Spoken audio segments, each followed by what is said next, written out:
Canadian government is going through a whole lot of changes. Market-wise, the US-Canada tariffs are happening. It's very overwhelming for somebody who is coming fresh into this country. And If we talk about international students, they are so excited to come to Yeah. a foreign land that they think about as soon as we land, we'll go and hang out at various places. That is okay, but once that things run off, the things that are waiting for you are things that you need to prepare yourself for.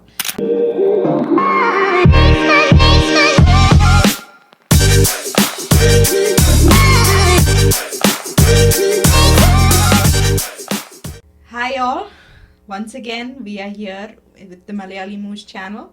Nice to have you all here. Today we will be talking about what you need to know once you decide to move outside your home country, to move abroad. What are the things that you need to keep in mind of, or what should cause concerns, or what the people, your parents, what they need to be expecting, aware of, and things like that. So we will be dwelling into details of each of the topic. And if you do like the videos that we are creating, please subscribe to our channel and support us by viewing the full video. It'll be helpful to us to create more content. It's an encouragement to us, and thank you for tuning in. And let's begin. So I think let's start with a little bit of reality check, right? What exactly is happening in Canada right now? Like, how is the economy like, and what are some things which is going on? So we'll start with that, and then we'll move ahead to other topics. Sure, yeah. Looking at the economy, we are talking from Canadian perspective. Canadian government is going through a whole lot of changes, be it immigration related changes, the parliament elections should happen soon. The market wise, the US Canada tariffs are happening. Too many things are going on. Well, too many things. It's very overwhelming for somebody who is coming fresh into this country, and because people who are already in the countries are going through trauma, and on top of that, somebody who's fresh into this country have to, if you haven't been anywhere else outside your home country, it becomes even more stressful. I think it's going to be a tough time to start right now for sure. So like the times are pretty uncertain, and a lot of chaos is going on. Yes. And also another factor is that immigration is also going through a lot of changes. That maybe in the past 5 years or so many people have come into the country, like they've gotten that numbers a little wrong, and they admitted way too many people than what the country can handle right now. So all of that is also creating a lot of issues and immigration cutbacks and things like that. Okay, so now that we are done with that part, now let's talk about how a person should be preparing before they plan their move, right? Like what I mean is, like, mentally, what should they be expecting, or how they should be planning this move. Actually, the main problem is that we never look at the loopholes or the things that can go wrong while we are planning to move to an abroad nation. Because if we talk about international students, they are so excited to come to a foreign land that they think about as soon as we land, we'll go and hang out at various places, the tourist spots and everything. That is okay, but once that things run off, the things that are waiting for you are things that you need to prepare yourself for. And parents should also look out for that. They should just not send their children to a place where they have absolutely no knowledge about the country, the language, the cultural diversity that this country holds. So it all starts with a basic research first of all. And we have internets. We all have that facility on our hands these days. Let's make the best use out of it and try to research where you're coming, what all things you can expect when you land here. And I think so international students, it's apart from studies, there's so much more to That you discover. have to, Just don't think that you'll come here and you'll just start studying and that'll be all. So it's not as simple as like we Yes. would imagine it to be. That's Like when true. you're back home and maybe we are thinking that we'll just go to college and then come back and all of that. Yeah. That's one side to it. But you Yes. also need to understand you are on your own here, That's right? true. So that means whether if you want to eat something, you have to cook. And eating out here is very expensive. Very So it's expensive. not like an option most of the people can afford, especially when you're a student, and if you're not earning, then absolutely that's not going to happen. So you have to Yes. cook, you have to clean, you have to do your laundry. Alongside that, there are other things also, right? Anything, say if something goes wrong with your bank, you have to go and fix that. That's Everything, right. you are on your own. That's like a big thing. So if you're somebody who is not stayed away from your family and is not habituated to doing things by your That's own, true. then you're going to find it very, So the very difficult. First thing I would always recommend is start from your home. So if you are deciding, if you are a person deciding or looking into moving abroad, start doing things on your own. Yes. And parents also, I'd like to give you that advice to make your children do things on their own. I That's do right. know, especially in India, you know, Yeah. parents do all the household works, Yes. grocery, That's right. They they have do no the idea. bag things, everything. So Mhm. children have no idea, zero idea. So if they are planning to move abroad, they need to have a basic knowledge of how to go about living on your own, because when you come here, you are living, most of them, they are living in a shared space. Yeah. So they are living with strangers pretty much. So when they are living at home with their parents, they are living in a very comfort zone. So they Yes. need to be aware of, okay, I'm going to be living with someone I do not know, how I'm going to adjust, doing things in the house, cooking, sharing washrooms, Yeah. things like that. It will take you very off sometimes. Yeah. It sounds because- very frivolous, Yes. but sometimes it can take a huge toll. Yes, it might Yeah. sound very easy, like, okay, I'm just going to stay, I'm just going to a hotel and I'm staying with my Yeah. friend. No, you're not. It's just not for a couple of days. You're going to be here for 2 years or 1 year, however long you're supposed to be here. So, being comfortable is very important, because they are going to be your day-to-day support system. Yeah. You're going to see them daily. You need to be adjusted. So have that open mind. Yeah. That's right. That's something that they really need to watch out for. Yeah. Also talking about the mental preparation, right? You need to understand that you're going to come so far from your home. Like, say I am from Kochi. It's in Kerala, India, and that's like, it takes me more than 20 hours most of the time to travel to Canada. So like mentally, and from most places in India, it's going to be that 14 hours plus Yes. flight travel. That is flight travel that we're talking about. So understand that you're going to be that away from your family, your parents, the friends. So basically all the social connections that you've built throughout your life, they are going to be very, very far from you. And sometimes I've heard people telling that, it's just like going and working in another city in the same country. No, so but like, even though you might think of it in that perspective, but this is something very, very Yeah, different. the only way you can reach out is through phone call or a video call. Yeah. You cannot just fall back on everything. You cannot tell everything to your parents as well, because they might not understand your situation altogether. So, for example, many a times I've seen, like, for very basic necessities as well, children usually depend on their parents for, say, official things related to documents and everything. Here, you are on your own. You have to figure out which building you have to go to, which person you have to contact to. So you have to be that open, and you cannot just shy away and depend on any other person. So everything you do is on your own. So you have to have that confidence as well. Another thing to be watched out for is speak up. Yeah.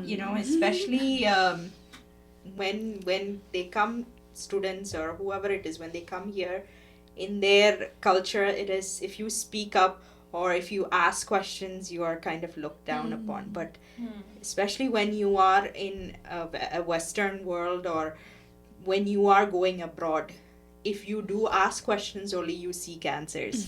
Nobody is going to be coming behind you giving you answers. So if you have some queries or if you have some doubts, be it your college, be it your day-to-day activities, whatever it is, if you do seek for questions and if you do ask that questions, you will get that answer. And people are helpful to people who ask. But if you just keep quiet and if you are to yourself, nobody's going to come up to you and pull you out from that zone. Okay. That's right. Yeah. This is actually a cultural difference because in India, most of the times, the information is broken down into multiple pieces. We are sort of spoon-fed, right? Here, like you explained, you have to go out, and if you're going to an office, nobody's going to come to you and then say that, oh, this is a form, please fill it, and then whatever.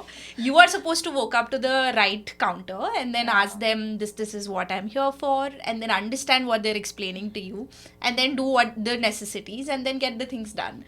So that's another preparation that absolutely people should be watching out for.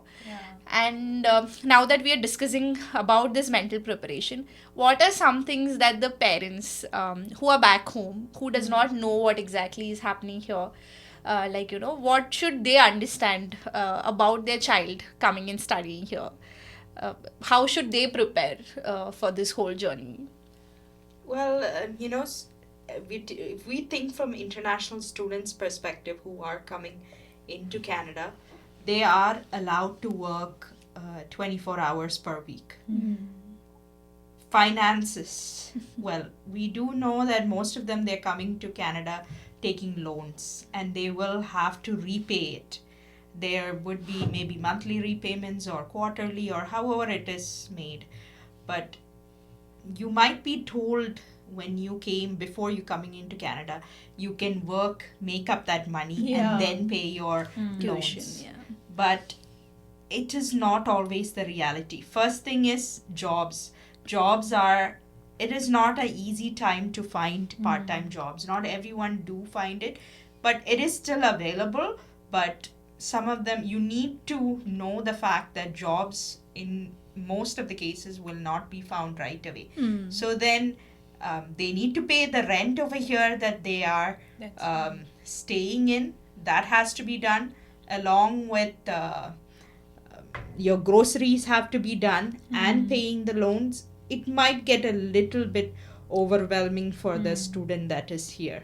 So parents need to be well aware of that because they, depending on the student whose main purpose is to study in Canada, will be very difficult because they might not be able to achieve that. And when that expectation is very high from the parents' side, students sometimes don't even want to tell that to their parents that I'm not able to, because this was what their expectation was. This is why they put up that much amount invested in them. So it's very crucial that parents do understand that. And it is seen in so many cases as well that parents end up sometimes pressurizing their kids as well. And like Liz said, that their main intention here is to study first, not make money.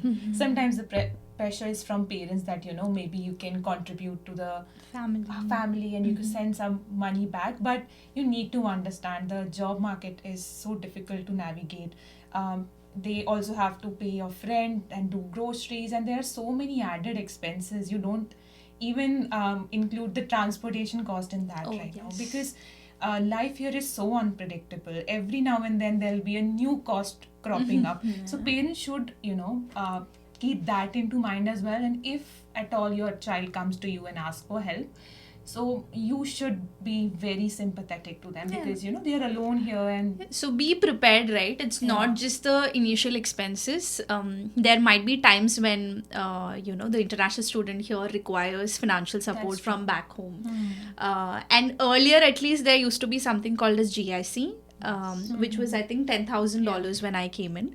So that means that at least when I was coming in to settle in, they were sending me I think $2,000 or so, and then every month I was getting somewhere to $600-700. So in those cases, at least your rent, your basic grocery and all of those expenses will be covered.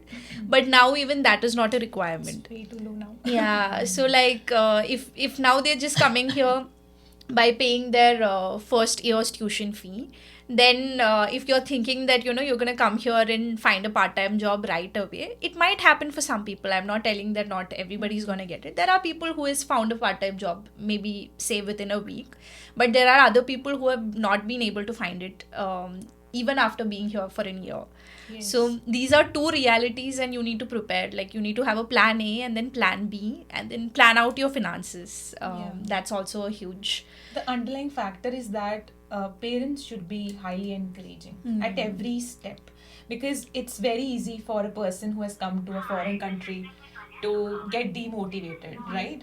And it's just, a child will always look back at their parents' support. So parents should always be encouraging. If your child is not able to find a part-time job, maybe you can initially help them out in the very beginning, and as they'll find a job, you have to be always encouraging that things will better up.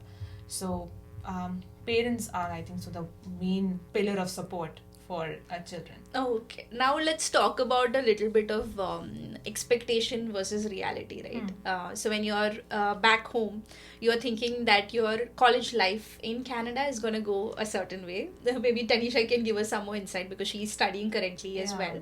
So like, you would have a certain expectation, this is how my student life is going to go. And then when you come here, like, a lot of surprises are thrown at you. So how, like, what to expect?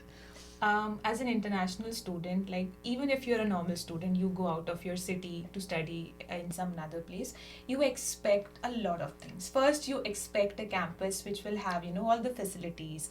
You will have everything at your disposal, because the amount of fees that you pay to come here and then get yourself enrolled in a standard college is very expensive. So you do expect a lot of things.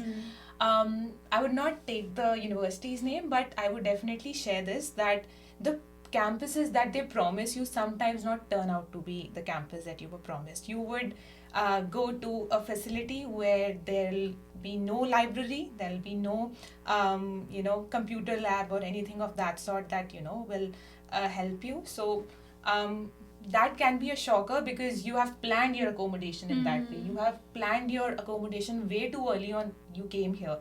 That would be, closer to your campus. So location-wise also you're telling there could be differences. That's what I'm saying. Like, if you, for example, you got yourself enrolled in the Brampton campus, but then your university's facility is somewhere in Toronto, then that's a huge difference, because you maybe thought to accommodate yourself in Brampton, and Toronto is very far apart from it. So it can be very challenging. It's only when you come here you realize that there have been very disparities, and you have to figure that out on your own. So do your research. If there are people around you who have already been here, ask them the favor. They can do a research quickly. They can go and see if the campus that they can at least guide you to the right resources. That's like we told, people here are pretty helpful, so try reaching out to people.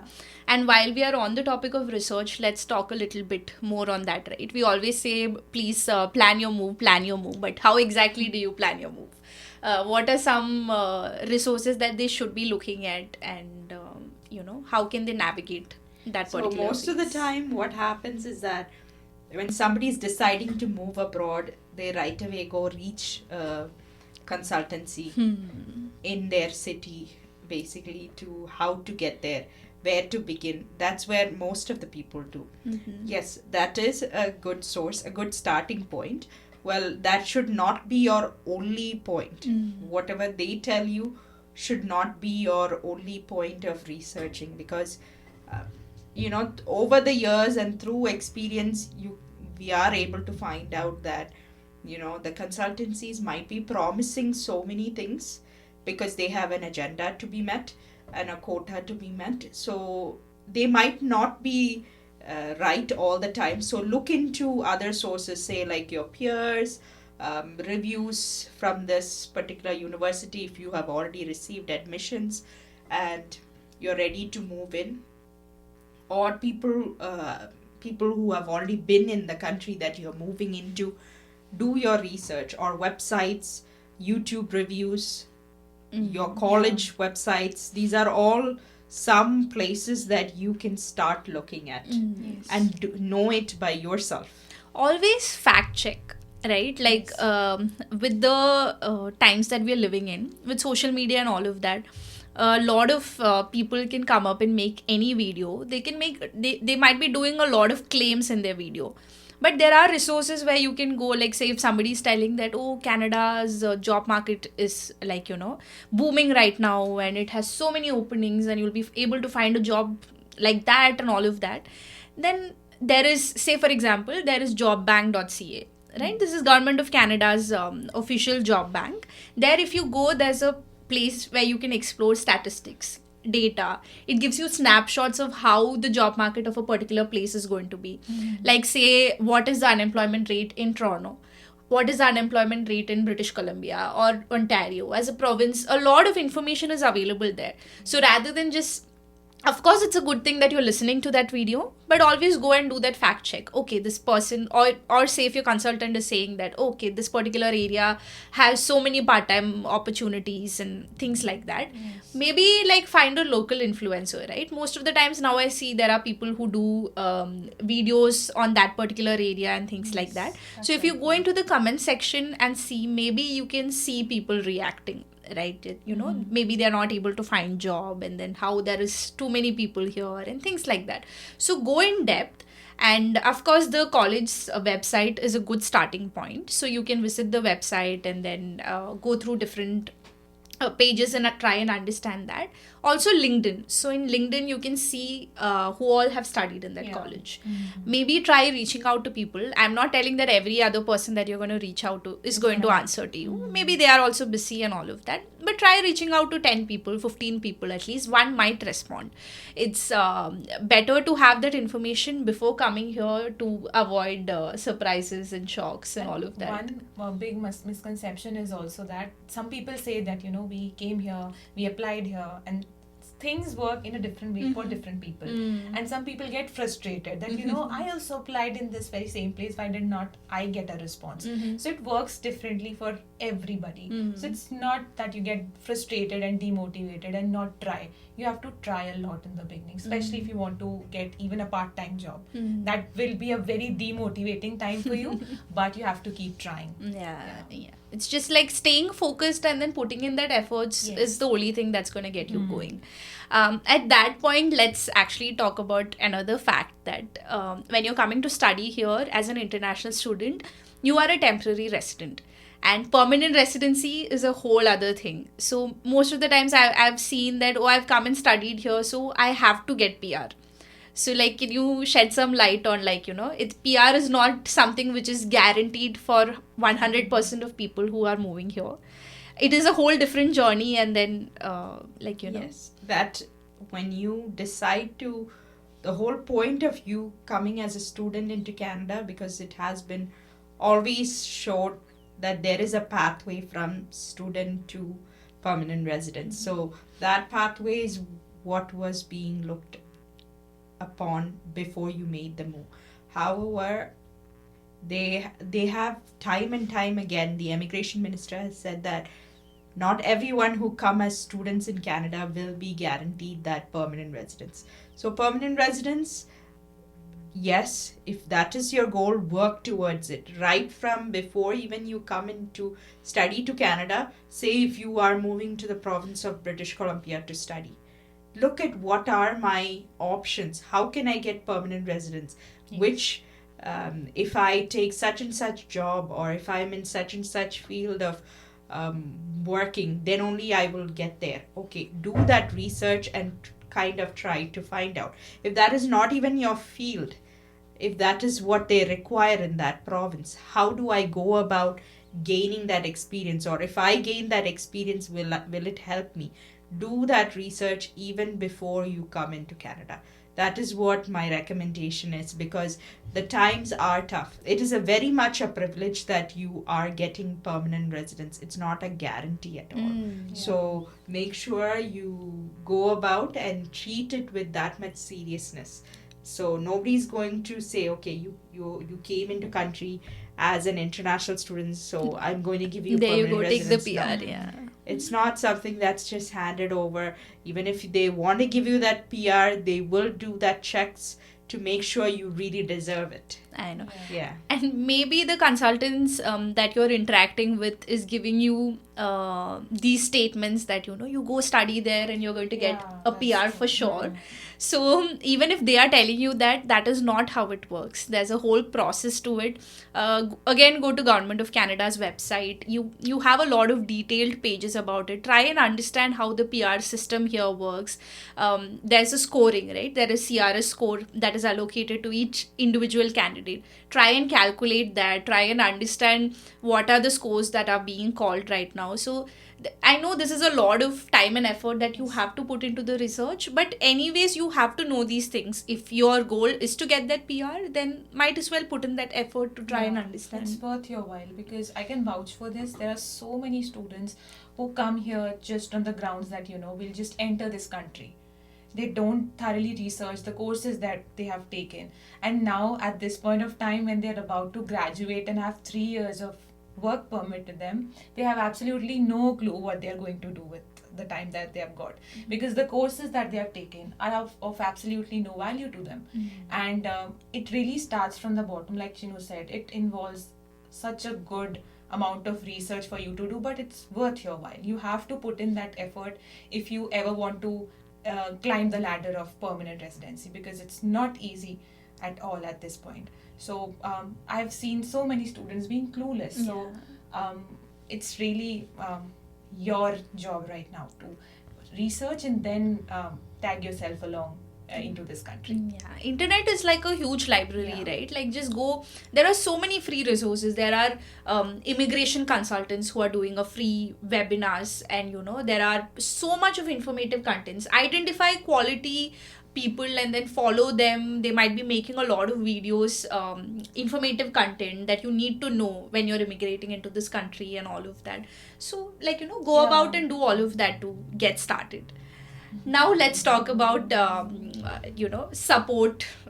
Do you have enough support when you move here, or like is homesickness really that big of a deal? Because people think that maybe I'll be okay moving away from my family, I'll be able to manage. So Yeah. I'm gonna be strong. But that's a fantasy that they're living in. They are thinking it'll be all a fairy tale, they'll come here. But it's just because that's what has been fed to them. Social media, like Chinu said, you have so much information, and you have to pick up the information which is of value to you, because there is like you said, there are people out there who help you. There are some people who will also blindside you about the reality of Canada. So don't just believe on whatever you listen to. Do your research. That's the underlying, I would say, connotation over here, because when you come here, you realize it's not just the fancy Starbucks or the fancy Tim Hortons in your hand. There is a lot to it as well. The money which you need here comes from real hard work. So that is one thing. yeah, behind every fancy social media picture, there's a lot of hard work Yes. that goes into, and nobody is showing you, or maybe very minimal people are showing the hard work that is going behind that. Yeah. Like there's endless hours of work, and even part-time jobs, so to say. Most of the jobs here are very demanding. So prepare yourself for all of that. And support system. So if you are somebody who's very much dependent on your parents, just if you're planning to move into a country, start with small steps, right? Like start doing, maybe try opening a bank account in your home country, and try doing certain things by yourself, so that you're a little habituated to that idea of doing things on your own when you're moving here. And most of the people right now, I think, here has some family or maybe some relative or somebody that they know from their home country. Even that's going to be a great That's relief. really important. Yeah. Yeah, to add into that, it's important for parents as well to at least set the foreground for their children, like for the first initial days, like couple of weeks. If your child is not that experienced of an independent living, do plan their initial couple of weeks with trusted contacts. That includes, friends, close friends or relatives, because like Chinu said, things as simple as opening a bank account or getting your SIN number, or even using the public transportation can be such a big yes. challenge for you. So you have to have someone by your side. Obviously no one can stay with you for a very long amount of time, but initial few days if your child gets that support, they will come out of that rough patch easily. Otherwise, that period has the capability to even break you down. I've seen so many students getting overwhelmed and deciding to actually sometimes leave the country altogether. So that's the break or make situation as well. There is a transition period, just Yeah. like allow yourself that time. And also, in terms of, like Tanisha was telling, the transportation system here is different, the way it works is a little different. Always reach out to people. Like if you entered a bus and you're confused on, like, how to go about, how do I navigate this bus now, like here, like there are, even though there are designated stops, you have to request a stop for the bus to stop, and then for you to get down. So things like that, if you're confused, like, try watching videos. I see a lot of informative videos again on YouTube. Otherwise, even if you're inside the bus and you're trying to figure this out, you can ask a person. Most likely they'll help you out. You said, don't shy away from asking. Just speak up, and then that's gonna help you a lot. Money management is also very key, especially when you move here. For somebody who has never handled money or never dealt with money, how do I manage the money that I have throughout the month? Because probably monthly is where you pay your rent. During that month, you need this, with the same amount of money, you need to handle your groceries, your daily activities, everything. How do I live with the money that I have? And yes, you will be getting credit cards here. Credit cards will be given to you with a certain amount of, there will be monthly, you can be using that much. Do not overmax it. That is very important to note, because it builds credibility in this country. How much money you spend on your credit card is building your credit score. And in order for, say, in the future, you get your PR, you want to buy a house, your credit score really matters. So if your score is very less, how does your score go down? When you don't pay when you use your credit card monthly, you got to pay it back. It's like they're just lending you the money, but you got to pay it back to them monthly. Yes, they might be telling you, okay, just pay $10 minimum, but do not go for that option. Yeah. People might encourage you, okay, just pay that $10 minimum because that's what you are requested, but that $10 minimum is coming with a catch. Yeah. You got to pay interest. Most of the credit cards is 19% interest rate, which is quite high. Like monthly, you're already spending this much. On top of that, you have that interest paid. So if you just pay that $10 next month with your next month's payment, another 19%. So it is a lot of money that you are spending. So make sure you only spend what you think. You are given that 90-day grace period or 30-day grace period to pay that amount. So within that 30 days, only if you think, yes, I will be able to pay that back, only spend that much. So money management is very, very key, because or else your stay in this country will be ruined. Yeah, for sure. And also, like Tanisha said, right, at any given time, unexpected expenses can also come in. So like it's very important to save a proportion of whatever you're getting into a savings account or whatever. However you want to plan it, it's according to you. But it's very, very important. Like say, like generally your monthly expenses is 500, and then suddenly you have to make an application and your application fees is going to be $200. Where will that money come from? So always look out for these things as well. Yeah. And even parents can maybe help their children get started with money before they leave, right? Just like how, like as parents, how do you manage money? Like what proportion do you allocate to savings, and how do you manage all the expenses and things like that? Like make sure even your kids get to know about that, so that at least they have a start. When they come here, they're not absolutely clueless on what's going on. True. We will talk about just one last thing and then probably wrap this up. So when they're coming here, so the initial period, there are certain documents that they need to get sorted out. So like what are those important documents that they should be watching out for, and what are the initial steps after coming into the country that they will be doing? Yeah, Tanisha briefly talked about them. Yeah. So you can... So yeah, so the first thing that is very important, like Chinu said, that these are the documents that you need right away as soon as you enter this country. So the top would be that you need to have your SIN done. That job is very important because if you don't have SIN, you cannot work legally over here. And again, there's a misconception that you can do cash jobs and get away with it. So be aware of that because IRCC is watching out, I would say, for people who are working illegally. So stay away from it as far as you can. Work legally, even if the money that will come in would be less, still your chances to be here would, increase. So that is important. Have your SIN number ready. Also, second thing is that the formalities related to bank, like Liz told, you can get a credit card. That is a very powerful tool in your hand. You need to get your a bank account opened, and it requires some formalities to be done. They require your SIN number as well, so that's why I told SIN is important, and then you can go forward with opening your bank account. After that, I believe your bus pass. So you won't have your personal conveyance right away. And even if you're living here for, I would say, 3 to 4 years, still you don't have that capacity. So I would say public transportation is what would be your resort to move from one place to another. So you need a bus pass. So you can figure out, if you think you'll be traveling every day, you can get a monthly pass made. And if not, then you can have a regular Presto that we have in Ontario. It might So be Presto different. is the card that we mostly use to travel around here. Yes. So then you can, refill money in that and you tap that card wherever you're going. And most of the transport system in Ontario for sure supports Presto. Yes. So that's how the travel bit And some goes provinces also do have health cards. about. Yes. So watch out for if your particular province that you're coming in is offering that service. Make sure you take that because health.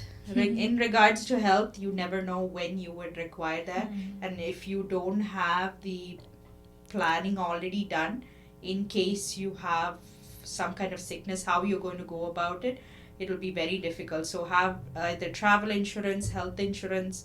If you have a health card, make sure that is being in place. And also, if you are a student coming to study in Canada, first thing, as soon as you land in Canada, let your school know that you are here. And so a student card can be issued. Yeah. So that's very important before you start doing all your SIN and everything. Let your school know because your whole purpose is to study in Canada. Let them know. I do know students come like a month before classes starts, which is good. So you can get things sorted out, the stay and everything. So if you are not able to find an accommodation might be a huge hassle, especially when you are sitting in another country, how to find accommodation in Canada. You might have groups, social groups within your university or college. They will have WhatsApp groups or some kind of platform or forums where they create for you. So you can connect. Ask your questions out there. Maybe one person in the group will know somebody. So at least they can share it. So that's what can be done. Yeah. Always network. Like even if you are an introvert, I like in India mostly being an introvert works out for you, and then you have other support systems who's going to go about and then ask that questions for you.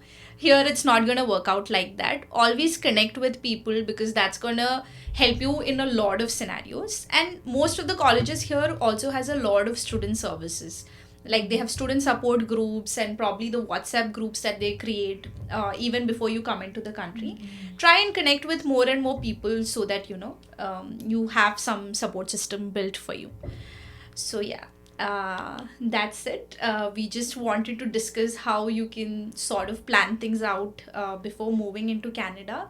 We'll make sure that all of the resources that we were talking about, we will have the links in the description below so that you can go about and then connect with people or like try and read those resources, blogs and articles, whatever is available.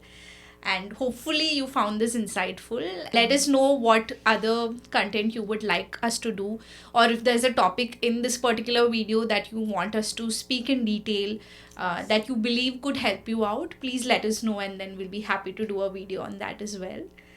Share your comments. Yeah. Thank you so much. Thank you.